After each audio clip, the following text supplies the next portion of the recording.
एक बच्चे को आम का पेड़ बहुत पसंद था। जब भी उसे फुर्सत मिलती वो उस पेड़ के पास पहुंच जाता, पेड़ के ऊपर चढ़ता, आम खाता, खेलता और थक जाने पर उसी की छाया में सो जाता। बच्चे और आम के पेड़ के बीच एक अनोखा रिश्ता बन गया। बच्चा जैसे जैसे बड़ा होता गया वैसे वैसे उसने पेड़ के पास आना कम कर दिया। कुछ समय बाद तो आना बिल्कुल ही बंद हो गया।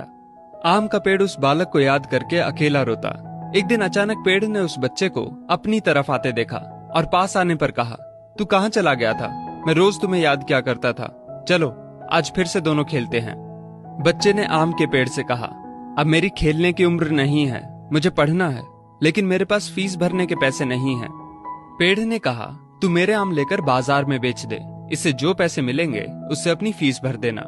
बच्चे ने आम के पेड़ से सारे आम तोड़ लिए और उन सब आमों को लेकर वहां से चला गया। उसके बाद वो फिर कभी दिखाई नहीं दिया। आम का पेड़ हर पल उसकी राह देखता रहता। एक दिन वो फिर आया और कहने लगा, अब मुझे नौकरी मिल गई है, मेरी शादी हो चुकी है, मुझे मेरा अपना घर बनाना है, लेकिन इसके लिए मेरे पास अब पैसे नहीं हैं। आम के पेड़ ने कहा, तू मेरी सभी डालियों को काट कर ले जा, उससे अपना घर बना ले। उस जवान लड़के ने पेड़ की सभी डालियां काट ली और लेकर चला गया। आम के पेड़ के पास अब कुछ नहीं था, वो बिल्कुल बंजर हो गया था, कोई उसे देखता भी नहीं था। पेड़ ने भी अब उम्मीद छोड़ दी थी कि वो लड़का उसके पास फिर आएगा।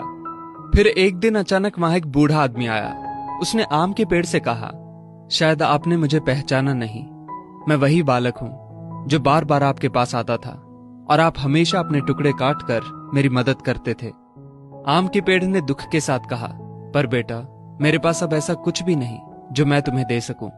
वृद्ध ने आंखों में आंसू लिए कहा, आज मैं आपसे कुछ लेने नहीं आया हूं, बल्कि मुझे आपके साथ जी भर के खेलना है, आपकी गोद में सिर रखकर सो जाना है।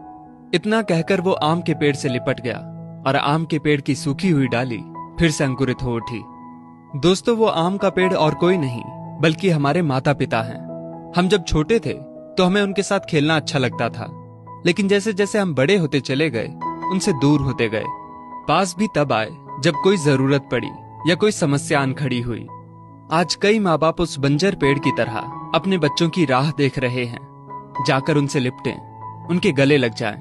फिर देखना वृद्ध अवस्था में उनका जीवन फिर से अंकुरित हो उठेगा।